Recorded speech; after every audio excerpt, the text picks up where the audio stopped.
family bought our first video game console, the NES, in 1989. I was only 4 or 5 years old, and this was my first foray into video gaming. Naturally, we started with just one game, the Super Mario Bros. And Duck Hunt combo cartridge, and it changed my life forever. But we really couldn't live on just one game alone for the rest of our lives. So one day, my dad came home with 2 more games. One of them was an obscure title called Tetris. Not sure if anyone remembers that one. And the other? Unser Jr.'s Turbo Racing. But Unser Jr. and his Turbo Racing ruined me. It made me a saddened individual. It made me realize that not everything in childhood is sunshine and rainbows shooting out of unicorn buttholes. Now, I'm no expert in the grand field of vehicular racing culture, so aside from this game, I really had no clue who Unser Jr. actually was, especially at such a young age. Frankly, over 30 years later, I still only know him from this game and the follow-up, Unser Jr.'s Road to the Top, on the legendary SNES. Unser Jr. is a semi-famous racer from the 1980s and 1990s, just like his dad, and he must have been a popular icon to supplant into an NES racing game. Now, I do have to acknowledge that before there was Turbo Racing, this game was a Japan-exclusive Famicom title called World Grand Prix Pole to Finish.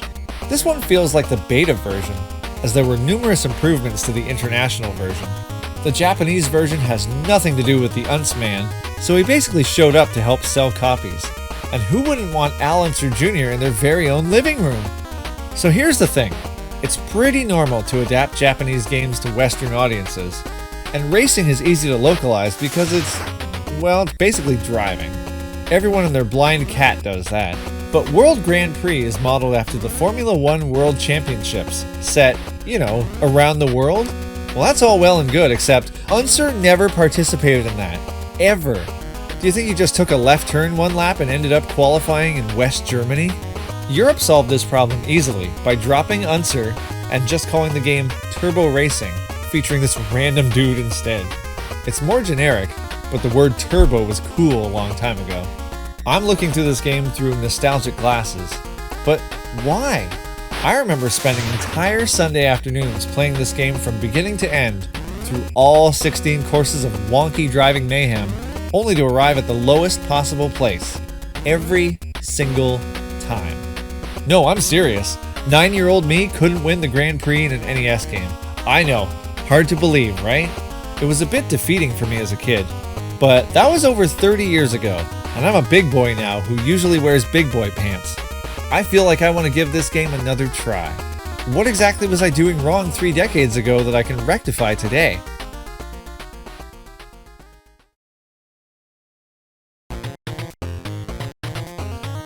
So here we are with Unser Jr.'s Turbo Racing. The title screen looks very white, and the staff credits roll before we get a chance to burn rubber. Thanks, Mr. Fukaki! You have a few options at your disposal when you start playing. Valvoline! You may want to tackle some time trials to achieve a personal best on a particular track, but online leaderboards weren't a thing back then, so we're going to go right to the meat and potatoes, the World Grand Prix Series. We're going to drive through 16 tracks from around the world, starting in Brazil. Before you can enter the big race, you have to drive around for a lap to qualify and see where you'll start. If you're a racing enthusiast, you probably already know this. I am not. I know nothing about racing other than... Broom, broom. Check out these rad driving graphics. Okay, as you can clearly see, despite Data East's best efforts, there are already issues with the driving. Curves come at you with not enough warning, making some of the curvier courses more difficult than they need to be. I still think the game looks pretty decent, mind you. Obviously, I didn't do so well because I have to start in 15th place.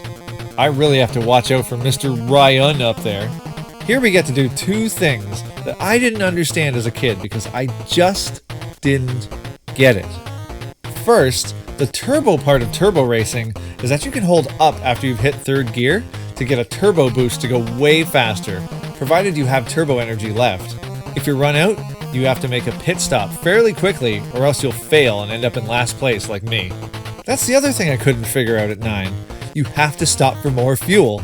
You need to pull in beside the pylons with precision or else you'll just spin out of control for a few seconds. Inside, you can refuel or repair your vehicle. Refueling resets your turbo boost meter. And repair? Well, I never actually used this, but I guess it's useful if you crash non-stop and dent your vehicle. Remember that the more you have to do to your car, the longer you have to make that stop and the more time you lose in the race. Refueling generally takes under 3 seconds, which is positive. And that's pretty much it. Aim for first place, pass your fellow racers, and... oh, well that's no good. I tend to crash a lot, smacking into other cars, road signs, grass, pebbles, you name it. In between races, you can use a point-based system to amp up your car, such as improving speed and durability, or even how fast your pit crew works. Being Unser Jr. myself, I get maximum points for everything, which is great. I'm a mean, asphalt-chewing machine. Sadly, I didn't do too well in Brazil. The top 6 finishers get points, similar to the system in other racing games like Mario Kart, but I only achieved 7th place. Ooh, but I'm just warming up, folks.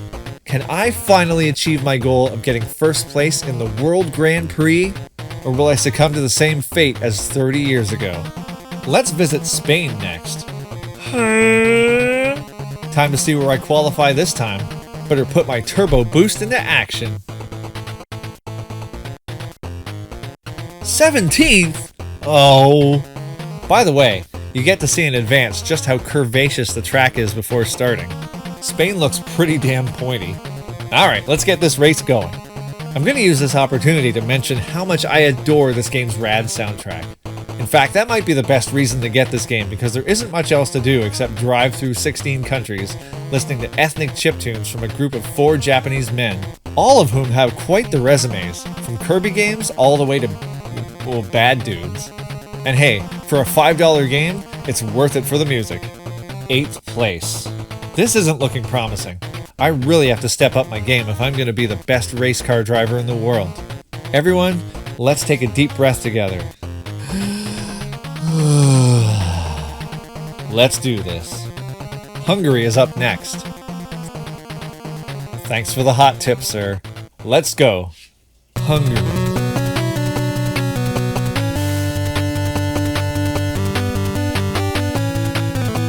Austria.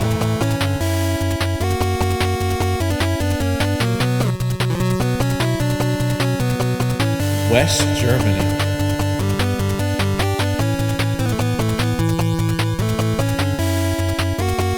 Canada. Wait, I get to play in Canada?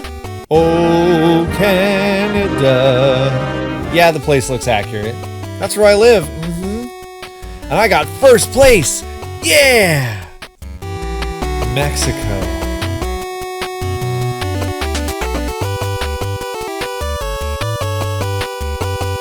Monaco.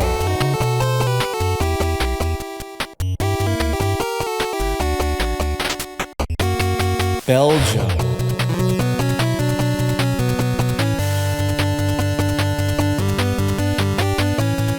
Italy. Me again, just chiming in to mention how cool it is that the lighting changes as the race progresses. Then again, how long is this race? Australia.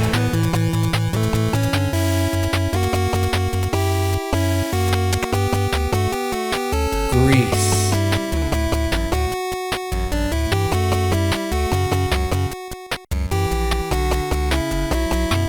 France.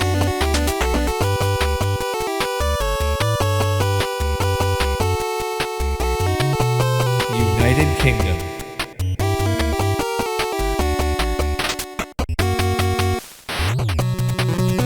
Japan.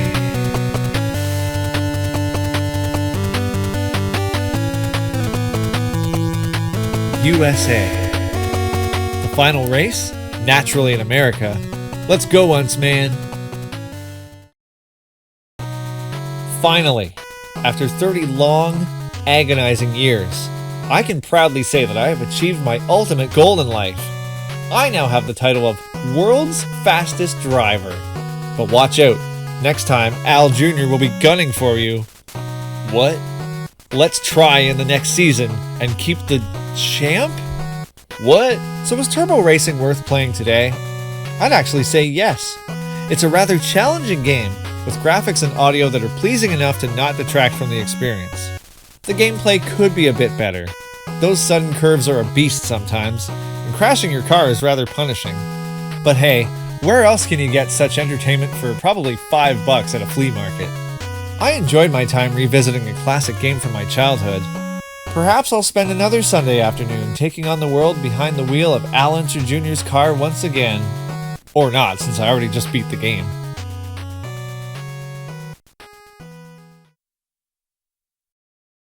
Thank you for watching. Please be like our hero Unser Jr. and race over to those like and subscribe buttons to show your support for my videos about retro content. I appreciate you for checking out the channel. Hope to see you again soon.